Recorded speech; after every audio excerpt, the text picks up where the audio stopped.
नमस्कार, सत श्री अकाल, जय हिंद प्यारे साथियों। मैं दीपक शर्मा आज आप सभी के सामने एक शानदार क्लास लेके आया हूँ। इस कक्षा में हम पढ़ेंगे संज्ञा के बारे में।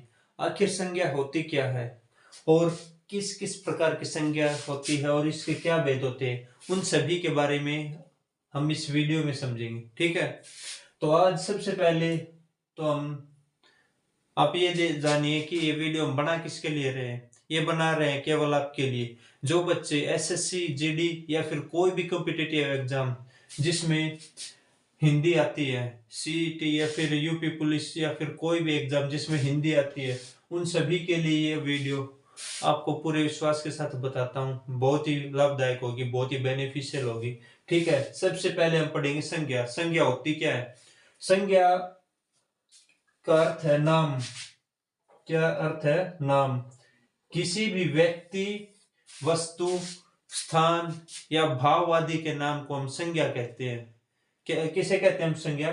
किसी भी व्यक्ति, वस्तु, स्थान या फिर भाव आदि के नाम को हम संज्ञा कहते हैं। ठीक है, संज्ञा के मुख्यतः 5 भेद होते हैं।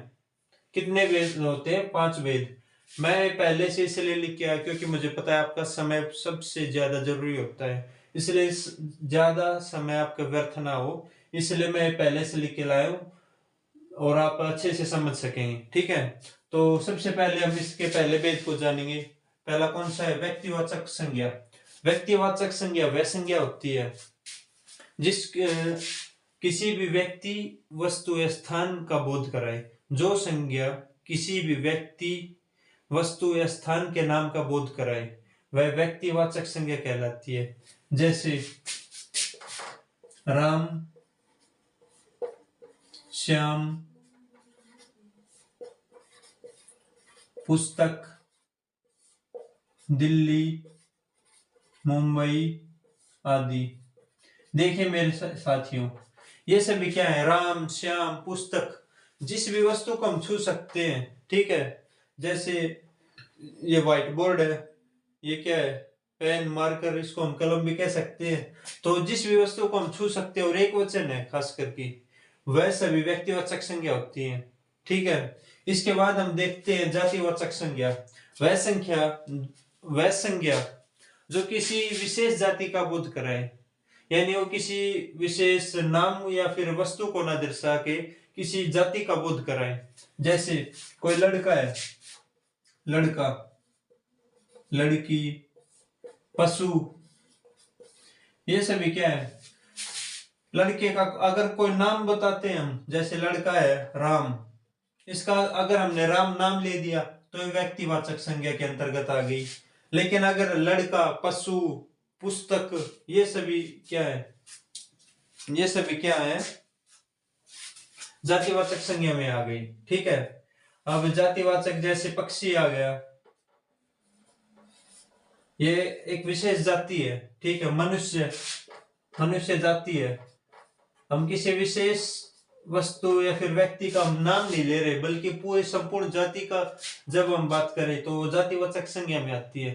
ठीक है, इसके बाद हम समूहवाचक, जैसे सबसे आसान जो विषय है हिंदी में वो संज्ञा का है, क्योंकि इसके नाम से हमें पता चल जाता है कि इसके बारे में क्या है या क्या है। अगर हम थोड़ा भी अपने समझने की कोशिश करें तो बिल्कुल आसानी से समझ में आ सकता है और हम लंबे समय तक इसको याद रख सकते हैं। बिल्कुल आसान, आप थोड़ा कोशिश करेंगे तो आपको अच्छी तरह से समझ में आ जाएगा। इसके बाद क्या है? समूहवाचक संज्ञा। जैसे कि समूहवाचक हमें नाम से पता चल रहा है, समूह, समूह किसी भी चीज या व्यक्तियों का समूह। ठीक है, तो वो सभी किसके अंतर्गत आएंगे? समूहवाचक संज्ञा के। जैसे हम समूह की बात करें, जैसे गुलदस्ता है। गुलदस्ता क्या है? सभी फूलों का समूह करते हैं, सभी बहुत सारे फूलों को हम इकट्ठा करते हैं, तो गुलदस्ता है, वो एक समूह है, फूलों का समूह है, तो समूहवाचक संज्ञा में आ गया। जैसे कक्षा है, कक्षा, आप सभी जब विद्यालय में, स्कूल में पढ़ते हैं तो कक्षा में तो बैठते ही हैं।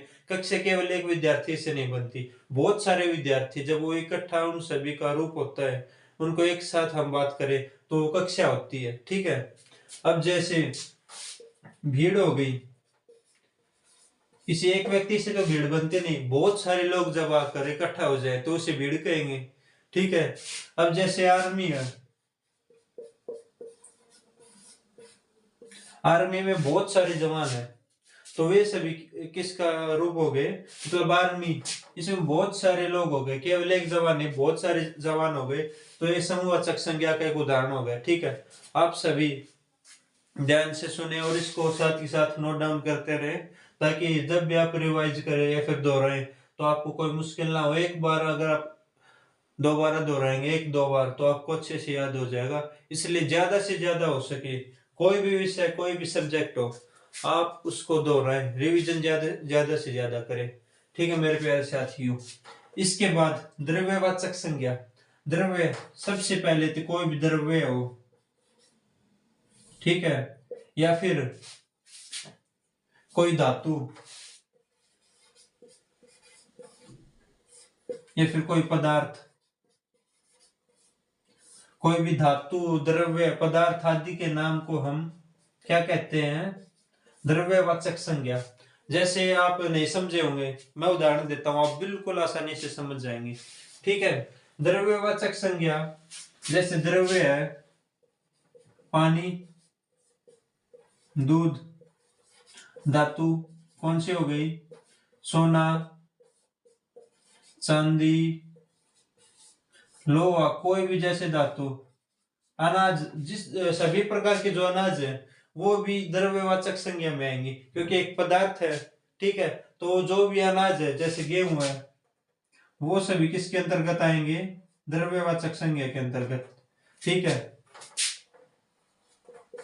बहुत ही आसान है, आप अगर एक बार कोशिश करेंगे तो अच्छे से समझ जाएंगे। इसके बाद क्या है, भाववाचक संज्ञा।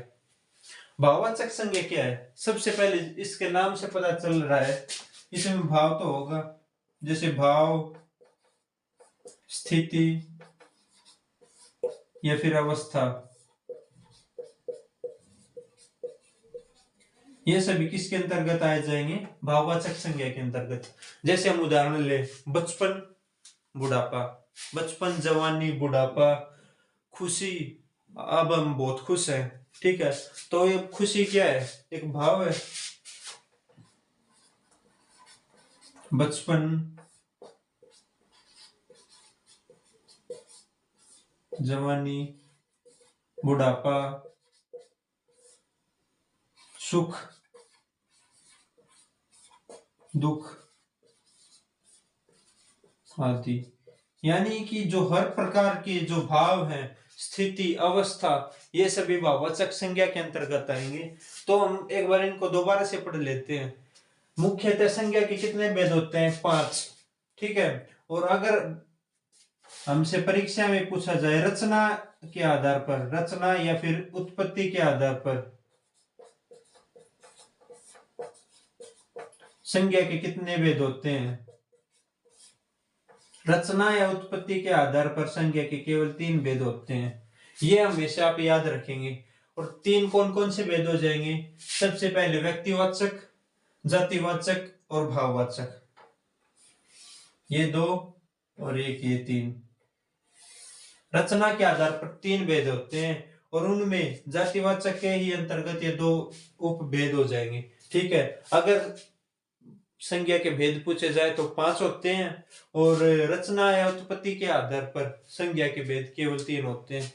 ठीक है दोस्तों, अगर आपको कोई भी इसमें संशय या फिर कोई भी डाउट हो और आप पूछना चाहें तो बिना झिझक के कमेंट सेक्शन में जरूर पूछें। वीडियो को जो भी लोग एसएससी जीडी की तैयारी कर रहे हैं या फिर किसी भी अन्य एग्जाम की जिसमें हिंदी एक विषय के रूप में, या फिर आप सीईटी की भी तैयारी कर रहे हैं, तो आपको सभी विषय या फिर सभी जो टॉपिक है वे सभी पढ़ाए जाएंगे, और बिल्कुल आपको कोई भी डाउट नहीं रहेगा, ये मेरा विश्वास है।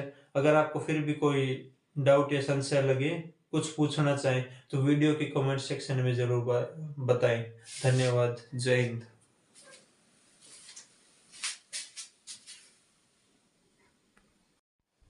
एक जरूरी सूचना, अगर आप हैंड रिटन नोट्स इसके लिए चाहिए तो डिस्क्रिप्शन बॉक्स में आपको लिंक मिलेगा, वहां से आप व्हाट्सएप चैनल ज्वाइन करिएगा और वहां आपको बिल्कुल हैंड रिटन सबसे बेहतरीन नोट्स मिलेंगे। इसके लिए आप चैनल को जरूर ज्वाइन करिए। डिस्क्रिप्शन बॉक्स में आपको यह लिंक मिलेगा। धन्यवाद।